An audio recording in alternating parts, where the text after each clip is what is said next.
Can you hear it? Welcome to Relay.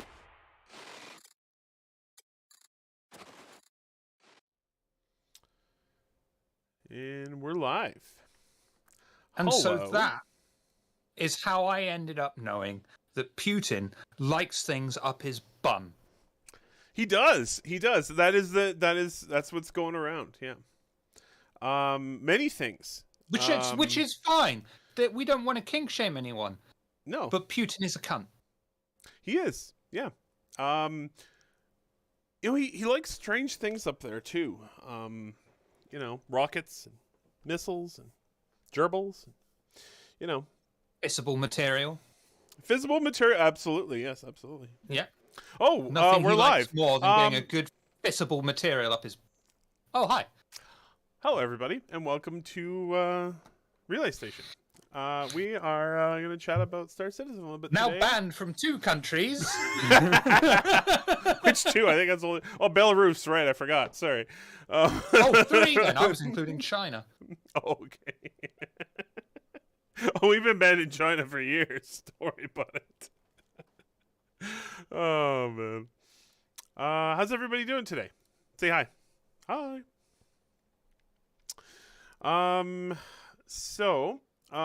We obviously didn't have a show last week. So we do have 2 weeks worth of material to go over. So there's a fair amount, which is nice. Just me and Shiver here today. David got eaten by his own shawarma. It's quite unfortunate. It is a large meal, but I didn't think it could actually consume him. He did catch that rare Canadian disease because of his shawarma overdose. He is currently diagnosed with beaver fever. Sounds right to me. Yep. It's quite a concern. There's a rumor that he may come out the other side of this though, and so maybe we'll see him next week. So Shiver, you want to jump right into the fun, or do you want to chatter for a while first? We've got a lot to cover, so let's get cracking. All right. DNA heads. I feel bad if I derail it when you're hosting. I don't care if it's Eris, that's fine. But if it's you, I feel bad. Are we ever really on the rails?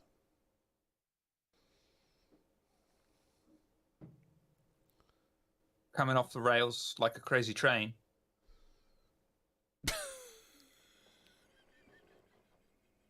Took you a while on that one. I'm surprised.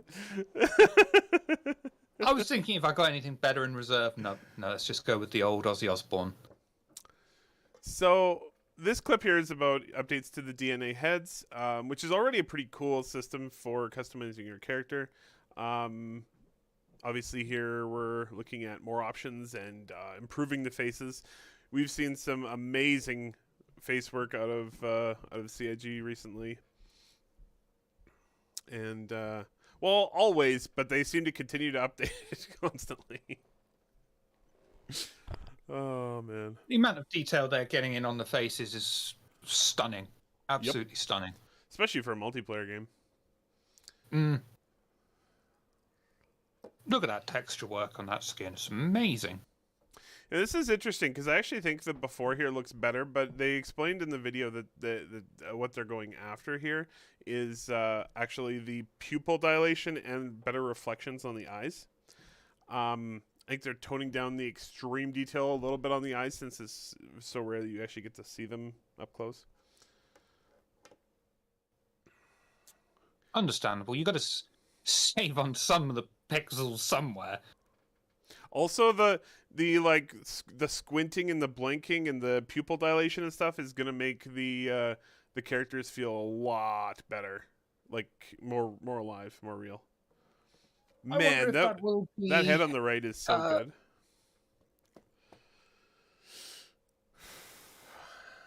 Yeah, sure. You just gotta skip on by that one. I'm just gonna leave that one. I'm just gonna leave it. It's just. You might find it hard to swallow, but I'm just leaving it. Oh, Yes, amazing. the pupil dilating. I wonder if that's going to be brought in for medical gameplay in some way, shape, or form. Because, well, you know, if it's going to be there, it could be quite cool to have that in medical gameplay. Absolutely. Yeah, for sure. Be something you actually check on a patient. That'd Yeah. be cool. Yeah, I mean, it does. I doubt there'd be anything stopping them from having it connected to the player status or the actor status system. Yeah. So yeah, should be fine. Yeah, it'd be interesting.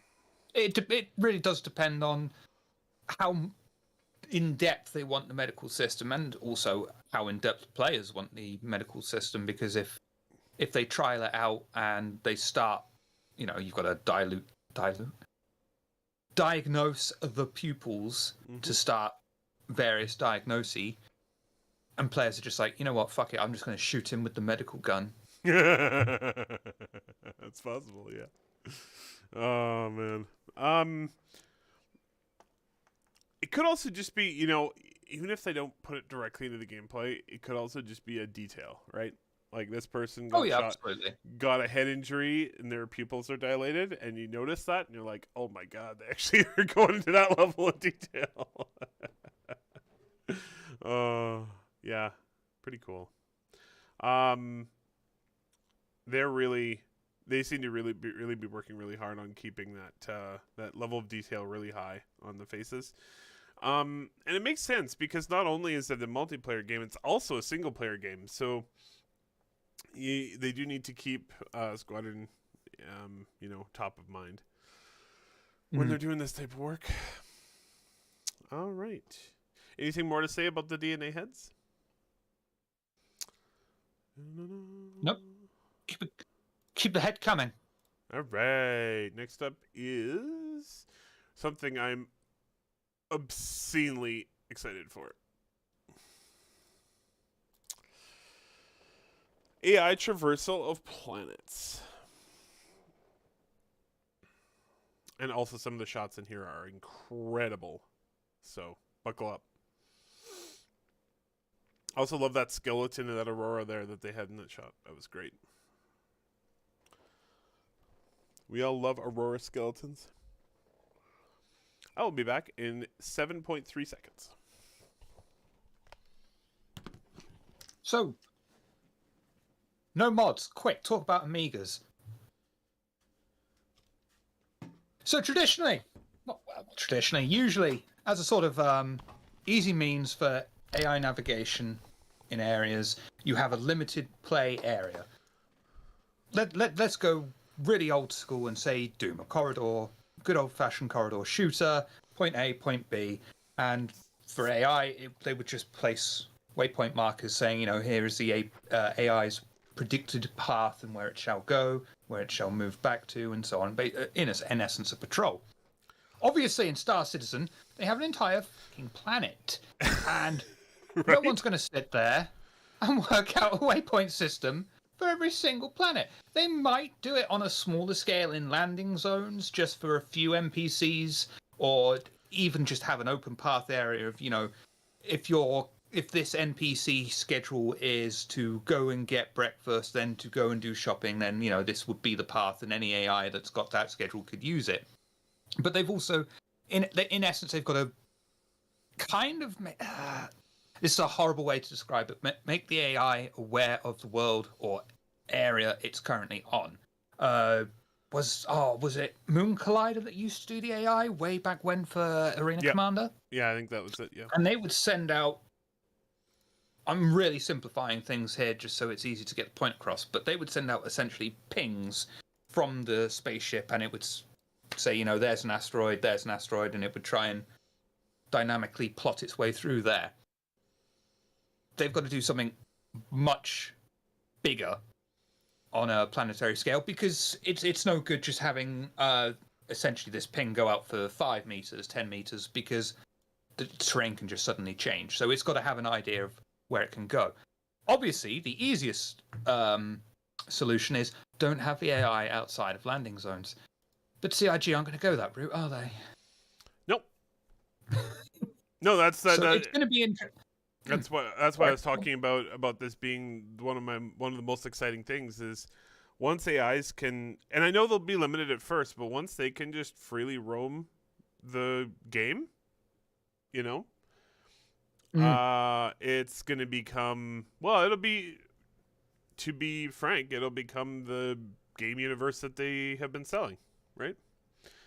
Yeah. Which is this living universe that the AI is the majority of, and you're just sort of participating in it, you know? I mean, and you can see in this video here that instead of having an AI path, they're just doing the entire grid and saying this is a location, so every AI can instantly, in essence, download a map, probably in a two-dimensional scale of this is the area I can go and walk. If there's an obstacle in the way, I know I need to jump over this obstacle, vault over this obstacle. I know that this is a mountain peak and I've got no chance of walking up there. So in theory, it's always in theory, it should be quite easy for an AI to just go wandering. Yeah. Days on end. Yeah. Sit there on the planet and just watch your dog go for an entire week. It's an interesting and elegant solution of, scaling it up from here's the corridor, here's the entire fucking region.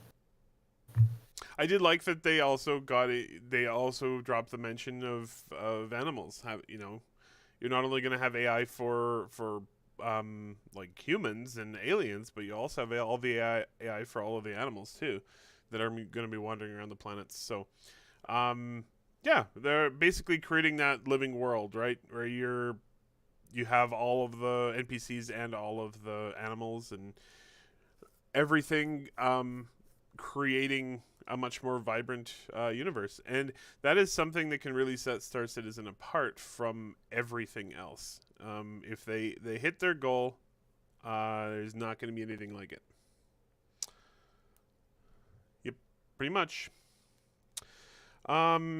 Anything more on this, or would you like to move on to our next topic? Navigate us onwards. I shall do that.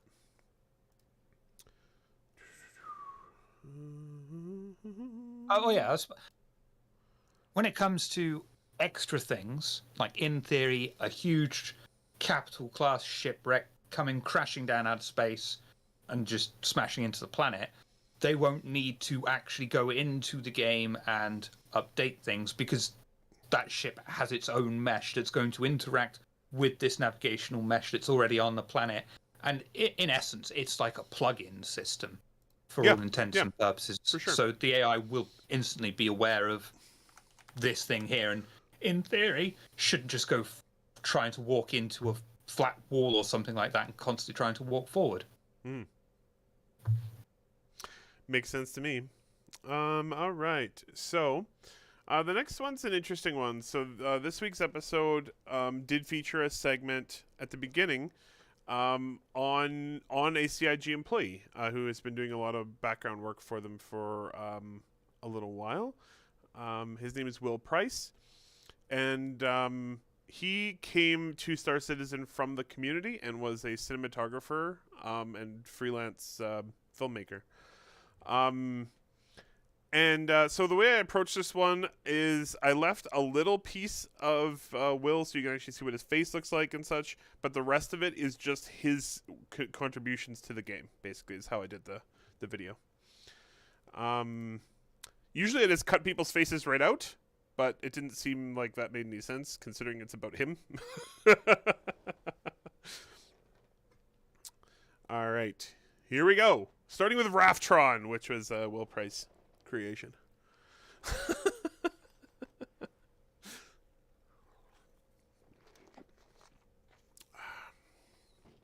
Apparently still nobody has found the cave full of Picos. Come on, community, let's figure it out. I shouldn't talk. Is he related to Vincent? I don't know. I also don't know what you're referencing, and I probably should. Vincent Price. I know. I don't know who that is off the top of my head. Oh, no. I did something bad. That hurts me in my birth certificate. That really fucking hurts in my birth certificate. Who is Vincent Price, Shiver? No, I'm not. Just don't try and save yourself if you don't know. Have you not even heard Michael Jackson's Thriller? Of course I have. I love Thriller. You know the narrator that's going, "Darkness falls across the land." I don't know why I'm turning him into Dracula, but that's Vincent Price. Awesome. That's really cool. Whoa. Thank you, Richard Sky, for 32 months.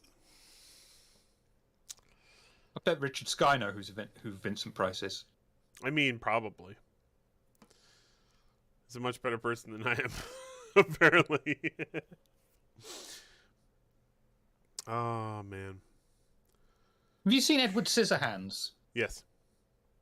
So you know the guy who actually created Edward Scissorhands, and in flashback scenes was like, "Here are your hands, Edward." Yep. Again, I don't know why I'm doing Dracula. That's Vincent Price. Oh, cool. Awesome. That's not before my time, but that's at the beginning of my time. I didn't. I saw Edward Scissorhands when I was a kid, and yeah. I do apologize, folks. I know I'm hitching a little bit. I am dropping some frames. I don't know why. I don't normally drop frames. I don't know what's going on. Twitch has been a bit twitchy lately. Performance of my system looks good, so I don't really know how to fix it. So I'm just gonna roll with it. Twitch has been twitchy. It's yeah. What are you gonna do? I think you all can tell from the work here that Will Price is extremely talented. I love this shot, flying through the space station ring.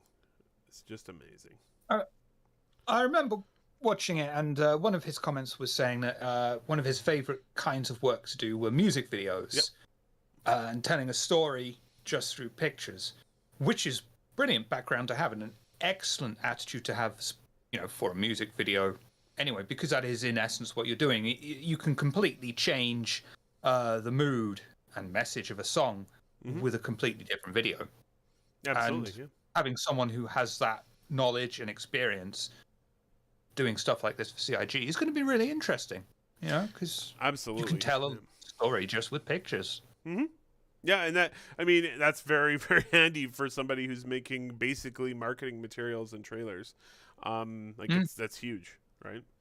I absolutely love the shot he did with the guy riding on the missile. It's amazing. Or bomb, I should say. All right. You're saying it's bomb or it's amazing? Yes. Okay. So that was part one of his segment. The second part, I cut it out because it has it starts off with a bunch of bugs that he has to run into in his daily work. Because as he was saying, he doesn't get to work in Evocati, or even like the versions before that. He's like on the like bare ass game build, and it doesn't work very well. So runs into all sorts of bugs.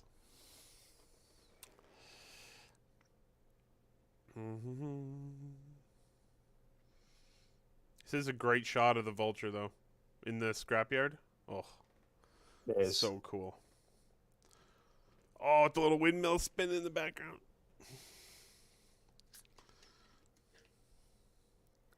Such lovely ambience in all the Star Citizen stuff. There really is. Oh, yeah, for sure. That helmet is just badass. I need to get myself one of those. And the hull A, I think that's A. Gorgeous little ship. Yeah, it is. The B has sides and the top. I do love the glitching out 890 jump. I love the little rockets. They're just like, Whoop. Oh, so good. All right. had one job, rocket. Next up is a look at the Corsair. Work in progress on the Corsair. She's looking gorgeous. What a neat ship. A Drake how exploration they- ship. I love the cutaway in this. I think that's Oh, it's a nice gorgeous. little touch that they should add. It's really cool to see how they're using the body of the ship and how much of it they're using. Hey, really cool. Malchieri. Hey, I Malchieri. hope I pronounced that right. I went with your pronunciation, so. Yeah, it is a cool way to show it, and hopefully, I'd like to see, because a little bit of a nerd, I'd like to see the inner gubbins when that's all. I say all when that's in a state to actually show off the power Oh, absolutely. Yeah. flow and all that sort of thing, where components are going to go, because you can see on that cutaway there's space for it, and I'd quite like to see that. That would be quite interesting. I love the asymmetry of this ship. I know, yeah, I like asymmetric ships. They're cool. This one's really cool. Detail that they've done in there as well is lovely. Mm-hmm. Oh, I better say this on behalf of Eris. I don't like it. That's on No, behalf of Eris. I don't think you needed to do not that. my own view.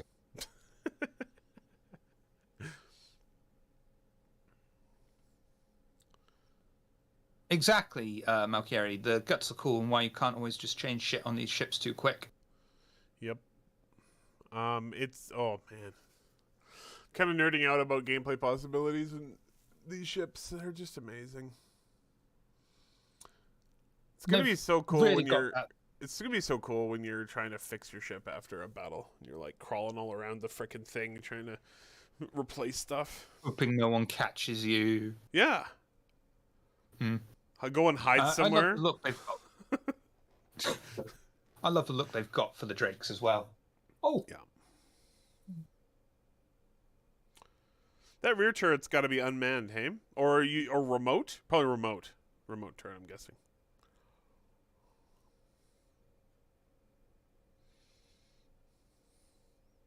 at least I got chicken. You have chicken. That's amazing. Congratulations. Thank you. All right. So, anything else to say about the Corsair and its current state? I just love the design features, as they are, of the Drake series. They're really getting it down to making it look functional, rough, ready, but still, damn, that's a good looking ship. Mm-hmm.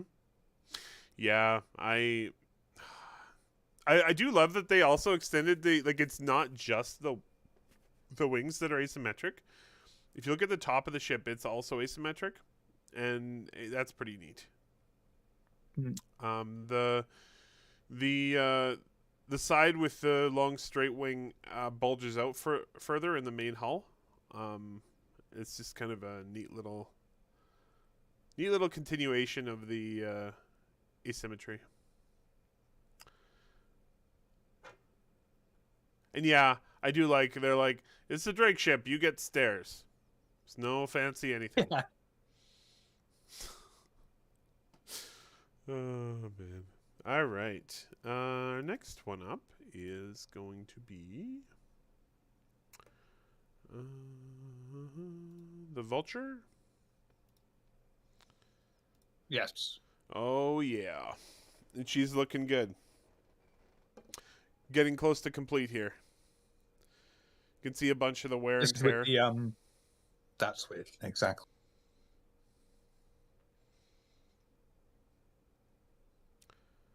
I love how What's the manufacturer for the Vulture?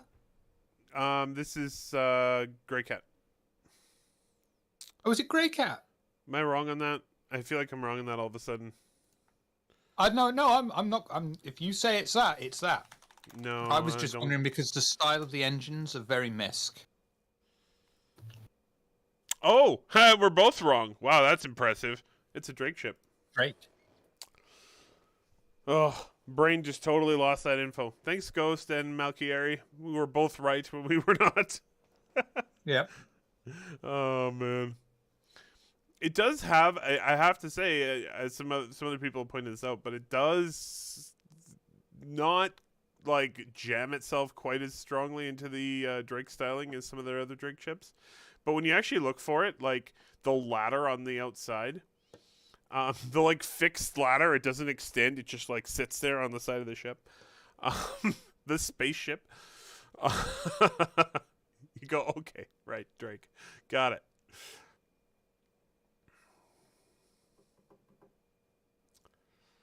Oh man, I do like all the detail on the mechanism and the between the claws at the front. Pretty cool, and all the All the exposed piping and exposed- wiring. Exactly, yeah. Have we seen how large it is in game, or going to be in game? I should say, really. I think they may have had a player in one of the shots before, but you can kind of get an idea from the cockpit, right? Because it's a single person cockpit Yeah. there. So not like huge or anything. Very medium sized. I think it's probably about the same size as the Freelancer, but I'll take a quick look. Yeah, that's yeah.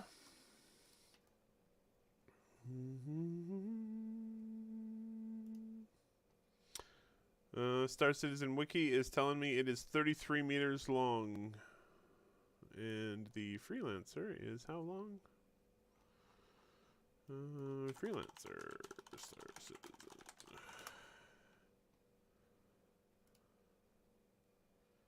Freelancer is 38 meters long. So yeah, it's actually a little shorter than the Freelancer.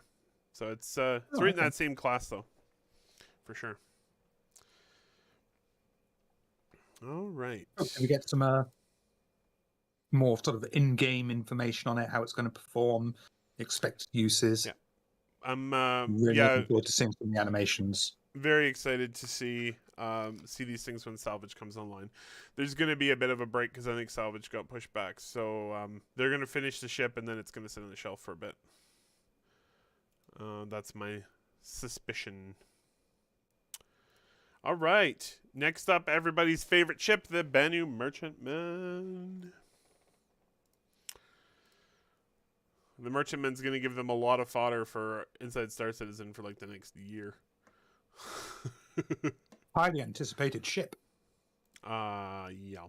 One of the most highly anticipated. Oh, that's a great shot. Thank you very much, Ghost. The Vulture is almost exactly the same length as the Cutlass Black. Oh, okay. So right in that same class. Cool.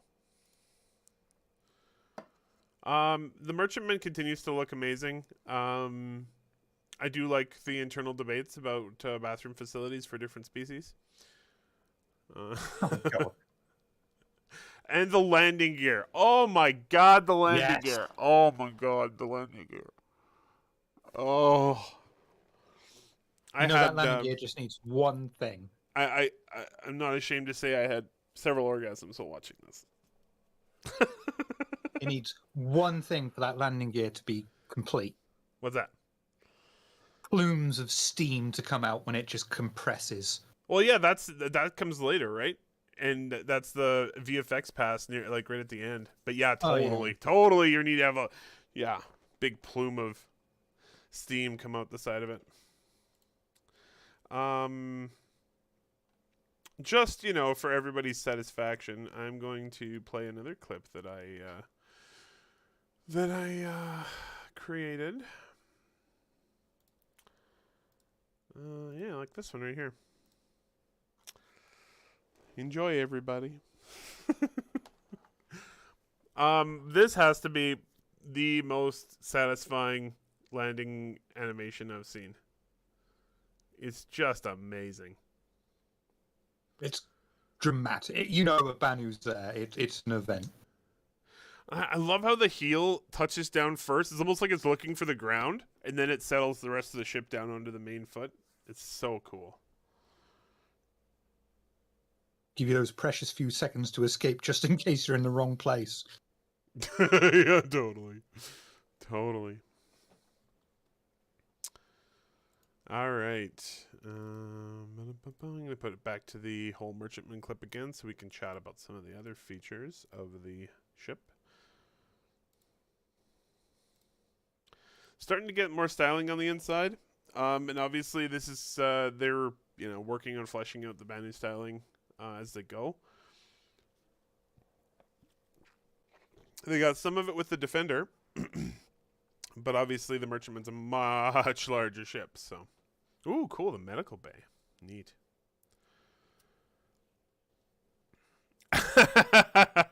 Yeah, Malkieri, absolutely. I'll just show him that video. I want one of these.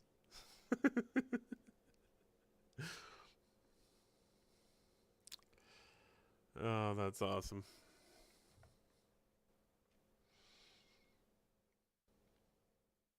Anything call out to you from these videos? I do like Malkieri's call out of look how tiny the person is next to the landing gear. Yeah. Jeez. I just want to see the. I'm looking. Even though it's not my kind of ship, I know it's something that's going to be extremely useful for pretty much anyone that sees it, and I really want to see how the interior is going to work with the bazaar floor, and then the multiple different floors behind it. And I like those little touches, those massive touches that keep part of the ship isolated. For this is the forward people facing front, and this is the gubbins behind the scenes. Yeah, thank you for calling that out, Malkieri. That was Bluesy's catch. Bluesy's catch with the tiny little person there beside the landing gear. So many amazing bits of this ship. I can't wait to see it continue to evolve as we go along here. It's going to be a long time. This ship is massive, and it has a lot of bits and pieces that are new. They have to fill out the whole bazaar and everything. So should be interesting. And that ludicrously large turret at the top. Do you think when they're filling out the bazaar, design will stall? No.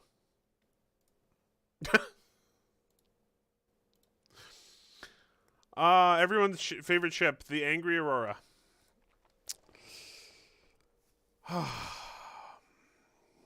Here we are. One of the wings is done. Yep. And they're like, hey, One now down, we can 3 to go. duplicate it and flip it. And we have 4 wings. Awesome. It is really hilarious how much like the Aurora it looks like when it's landed. It doesn't look like the Aurora at all in flight.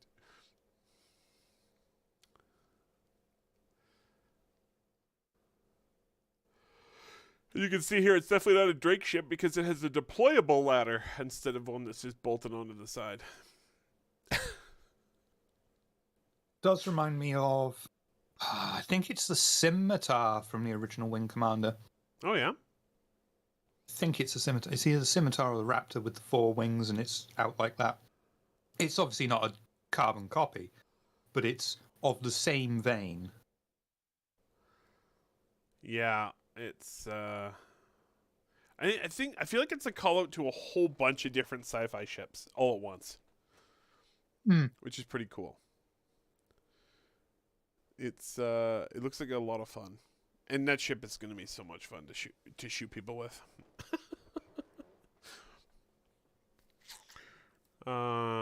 Pretty entertaining heavy fighter. All right. Now we're going to move on to one of my favorite ship lines. The Hull C. Here we go. Oh, the ship is looking so good. Which, and it's just a hauling ship, but man. Yeah. Nice, clean, professional interior. And it's just for hauling cargo. But it looks so good. It looks so good. I love the escape pods. It's just awesome. They put so much effort into this ship, and it's just like, yeah, it's just moves stuff around the game. I mean, I'd go so far as to say it's finger-licking good. Just like your chicken, right? Yeah, that was really good. I can't wait to like. I want to see how they did that. Like, is there a way to get back to the engine section while it's all extended out? And if so, is it that crawlway that they showed there? Yeah, I would guess that for the telescope bit where it extends out is also a crawlway. Yeah, I think that part where they show the person crawling along, I think that's the crawlway back to the engine section while it's extended. And man, that ship is looking sexy. Oh.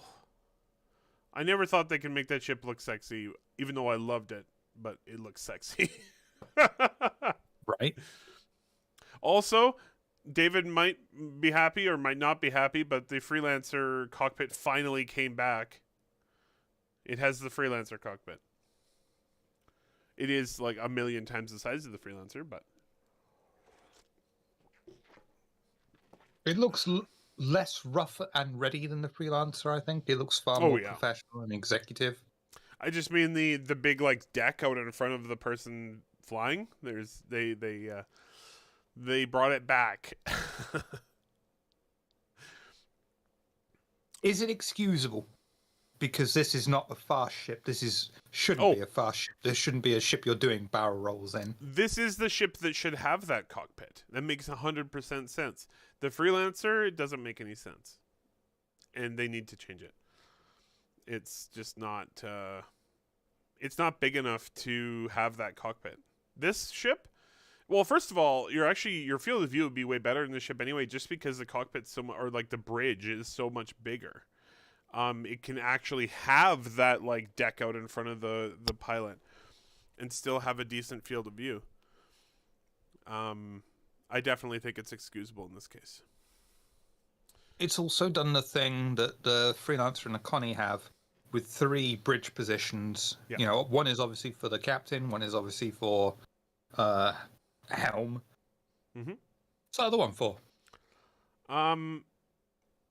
Everything else probably. Oh, fair. And is it right or left-hand drive? Both hands. You gotta have both hands on the stick, Shiver. Yeah. It's definitely a double-handed stick. Oh man. This is another ship where like the attention to detail, the dents in the walls and the little switches in the beds and like, oh man. These people who are making these ships just love what they're doing, you can tell. All right. So I think I might just leave it on that one. That is our last clip from our 2 episodes.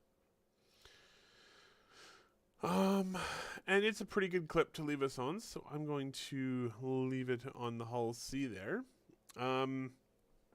As we only have 2 people, we haven't taken as much time as we usually do, so feel free to ask us some questions. We might cut this episode a little bit short, but if you want, Shiver. And me, I guess. But yeah, unfortunately, David did get swallowed by his shawarma, so it is a problem. Escape pods. I want to talk about escape pods. What do you think the gameplay is going to be like around an escape pod? Are you going to want to use them? Are they going to get blown up? Yes. It's something that, oh shit, grab the cat, get in the escape pod, press the button, hope. But the thing that I want to know is when you're in the escape pod, how I would imagine that you're going to get a contract generated, be like, go rescue these poor people who are just drifting. Yep. How long is that going to last for until are you going to despawn, or is your gameplay going to descend into, that's a nice star, that's a nice star, I think I saw that star before. Yeah, I know. I don't know. That's the challenge for CIG. How do you make being in an escape pod something worthwhile?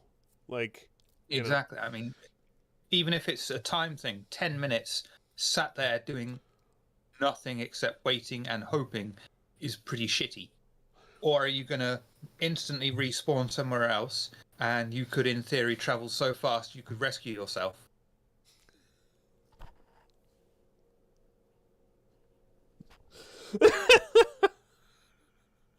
Thanks, David. Pet the cat minigame, yeah, yeah. Oh, that's funny.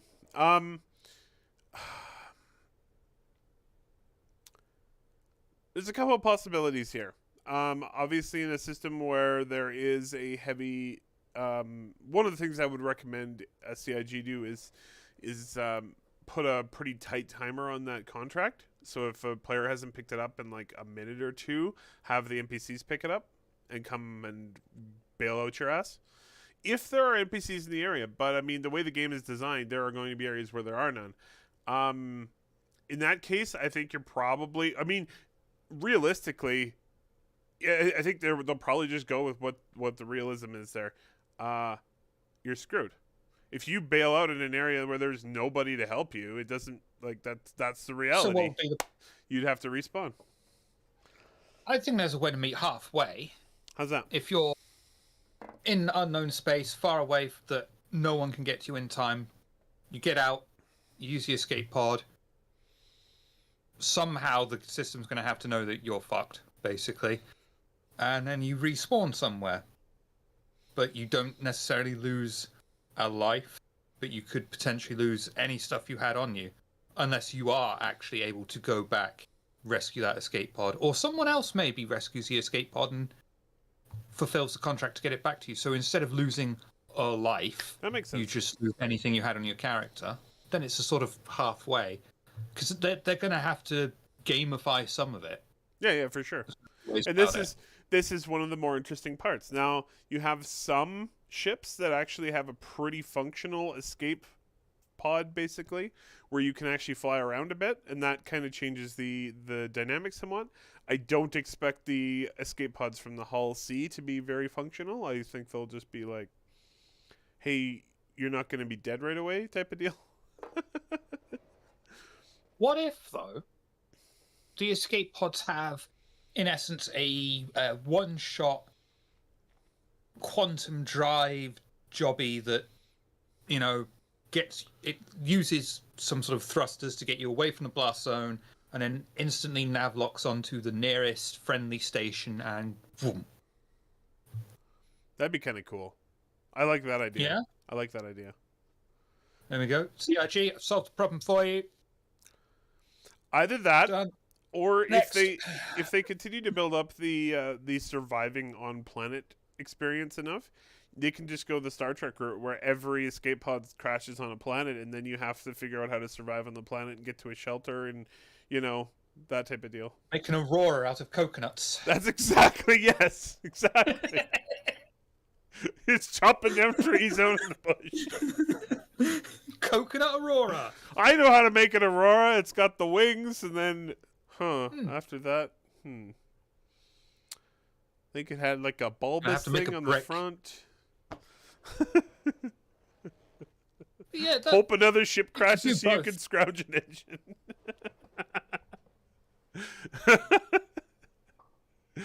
Oh, man.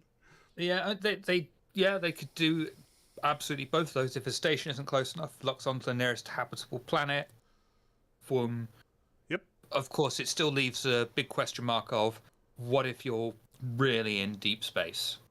Yep. Yeah, no, for sure. It does need to, like, they're going to have to think about it. I think the answer is probably going to be kind of like an all of the above, where, because their gameplay systems have so far been pretty good and pretty deep.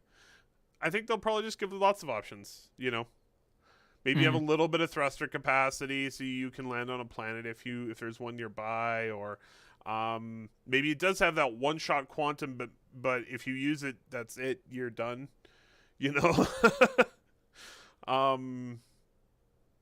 And even then, even in systems where it's quite like maybe you're in deep space, but you might be able to use your one-shot quantum to get closer to another player, which could help. Yeah, there's lots You of could always possibilities there. Try to get yourself as close to at least infrequently used trade lane. Yeah, for sure. Yeah. Throw yourself into a trade lane just like is if you're lost on the ocean. You know, it could completely lead to an all new adventure. You get kidnapped by NPC pirates, and then you got to break out of the pirates' lair. You know, it could. Totally. Because it's all hilarious. You know, when you're playing a game, That would be a really you as cool character to have stories. That would be a really cool idea, actually, because you already have the whole prison side of things. By the way, I actually played through Prison recently, and it's I was quite impressed, actually. There's a lot of things to do, compared to what I thought there would be, and they put a lot of time and effort into that prison. It's pretty cool, and the caves. But you could do a thing like that where, you ejected out, great, you got out in your escape pod, but it wasn't friendlies who came and picked you up, it was enemies. And then you go through, like, a prison-like experience in an NPC pirate camp. You end up on this snow and ice covered planet that's used for prisoner labor to harvest quantum fuel. You end up making friends with this shape-shifting lady. Not drawing from anything else at all, hey? Not at all. No. Completely undiscovered country, that. Amazing. But yeah, I think there's a lot of really cool possibilities there. I can't wait to see what they do with it. One of the cool things with Star Citizen is even, I know it's painful for everybody that it's taken so long for development, but because the whole plan is to have all these systematic things going on, adding new and interesting ways for things to happen in the game is going to be pretty easy for them down the road. And so they can come up with all sorts of crazy crap. Yeah. But yeah, I wanted to chat about that because, like, I noticed the escape pods and I'm like, well, that's going to be an interesting experience. Now, how are they going to get rid of human waste biomatter? It's got to go somewhere.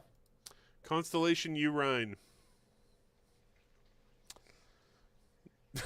I was thinking of Mr. Fusion. You know where that quote is from? Here's my opportunity to push you on a quote. Go on. Where's the quote? Where is it from? I'm going to say Spaceballs because I don't know Spaceballs. No, it was from Apollo 13. Constellation Urine. All right. What else do I want to take another look at? I haven't seen the first 12, so. Oh, God. Oh, shiver. Texture Works looks lovely, don't they? They've really got that down. The clean, crisp textures. Yeah, absolutely. You cannot see the seams on that. And then it's lovely. They're so good. And then they're like, they're too good. We need wear and tear. we're gonna screw them up. I love it. But then that adds character to the ship. That we were both looking at that Vulture with the wear and tear, looking at that going, that looks so good. It does. I just switched back to the sizzle reel from Will Price because there's a lot of good clips in there. So I figured I would switch back to that. I need to do more exploration of caves. I haven't been in a cave yet. Is another thing they can do a lot with. I'm playing Horizon Forbidden West right now, and I'm very impressed with how much they've done with underwater gameplay in that as well, because it wasn't in the previous game, and that's another thing that CIG has to put some time towards once rivers and lakes are fully in the game. Is they are going to have some kind of gameplay underwater as well, so that's going to be interesting. Fishing game when? I mean, at release. It has to be in at release. Fishing is the most important thing in any game. I mean, can we spawn the fish tank in our fish yet? I think once Persistent Hangars are in, which is coming this year, I think. all the things to complain about, that's the hill I'm gonna die on. I think once the persistent hangers are in, you're gonna be able to put all your stuff in your hangar again. I know you missed the hangar mode quite a bit, and I don't blame you at all. I do genuinely miss. I know a lot of people miss the hangar mode as well, and I just don't feel like I want to go and look at my ship. I don't feel like I should take up a server slot just so I can drool over my ship. I feel a bit of a bastard for doing that when someone else who wants to play or actually test the game could be making use of it. Well, that's very nice of you, Shiver. Yeah. Raftron is so great. I love the creativity they have over there. So out of the alien ships, Mm-hmm. which ones would you want to see more of? Well, I would actually like to see. I want to see more Geon ships. Actually, they have a lot of concept art for Geon ships out there. That was done in the early days, and they do have a very strong vertical design, and it looks like they are going to be going that direction. And they have some really massive ships that we haven't seen yet, and I can't wait to see the colossal Geon ships that are very homeworld-ish. The big vertical design. I can't wait to see those. It's going to be really cool. Because you mentioned alien ships, I went back to the Banu Merchantmen because, yeah, why not? I mean, the Banu Merchantman in tier is the most alien looking I think we've had yet. Yeah, for sure. But the Jean's got all that. feel of their ship is the most alien. It is, and they have all that tech that's like super not human. The like things unfolding and like constructing in front of your face, and yeah, it's gonna be interesting. Do you think we're ever going to see anything of the Kathak? Will we ever see anything from the Kurthak? Yes, I think so. They're still part of the game. Oh, that's a great shot. Thank you, Ghost. Yeah, that's one of the ships I was talking about. Giant vertical boy. That should be its official name. Oh, Vertical totally. boy. Vertical boy. Will we see anything from the Kurthak? Yes, I do think we will.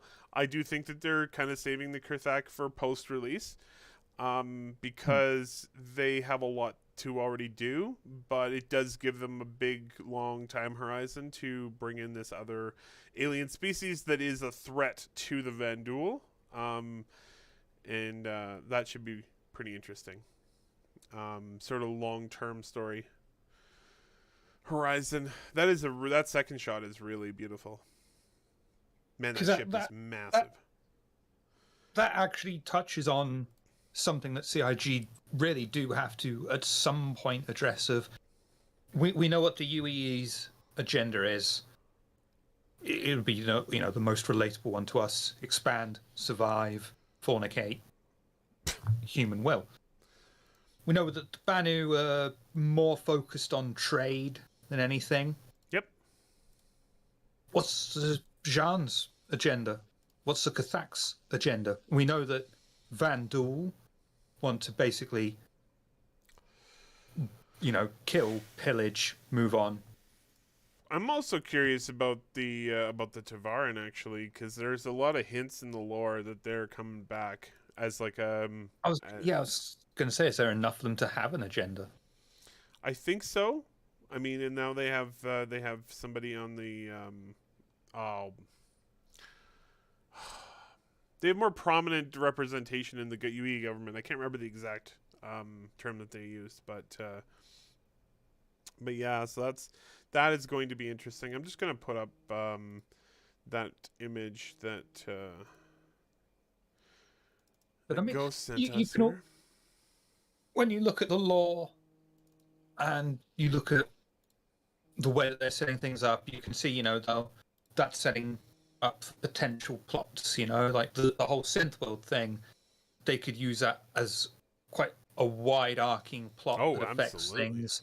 Vandal are an obvious plot thing.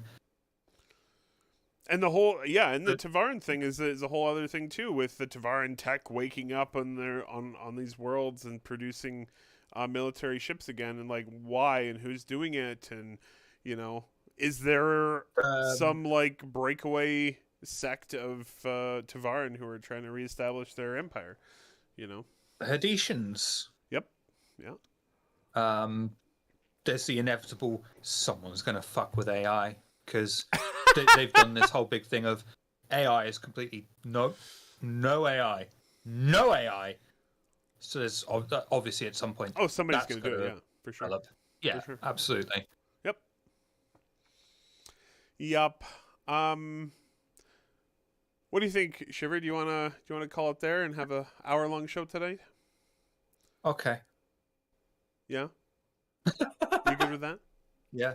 Yeah, I'm All good right. with that. What do you have this week, my friend? This week, I am still catching up on my incredibly large backlog, which I've stupidly added to again.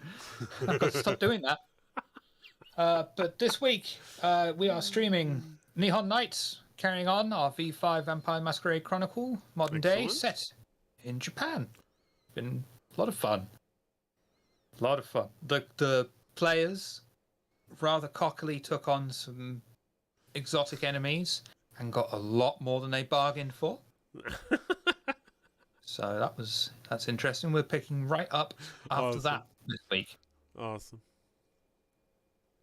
What have you got Alright. on?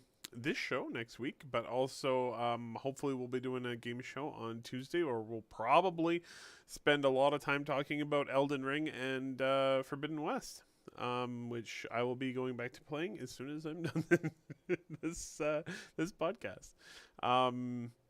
Lots of good games coming out lately, folks, and that's sort of it for me this week. But I do want to give a huge call out to Ukraine. Keep fighting. And I'm really sorry you have to fight. And fuck Putin. Fuck Putin. And fuck Putin. I hear he wears girls' underwear, which is fine. On his face. But let's face it, he's just in the closet. If I'm not here next week, fuck Putin. That's right.